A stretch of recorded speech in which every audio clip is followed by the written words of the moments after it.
নমস্কার বন্ধুরা, আজ আমি একটা নতুন রেসিপি শেয়ার করলাম।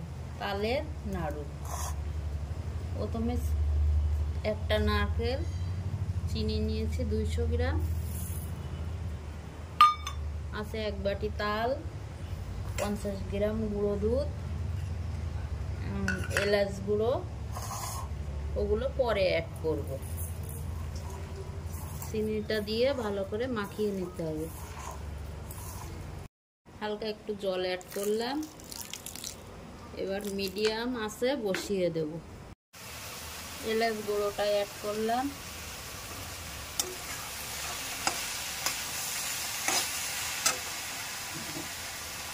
এবার তালটা,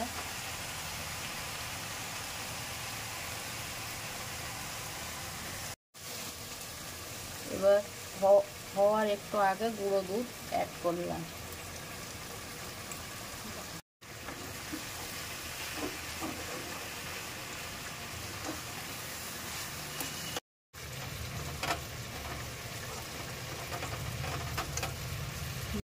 দেখুন, নাড়ুর পুরটা কিন্তু আমার রেডি।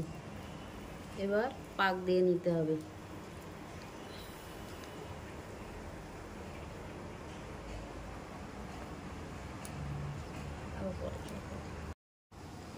দেখুন, নাড়ুটা কিন্তু আমার রেডি। আমার বাড়ির বিভিন্ন রেসিপি পাওয়ার জন্য প্লিজ একটু সাপোর্ট করুন, পাশে থাকুন, আমিও থাকবো।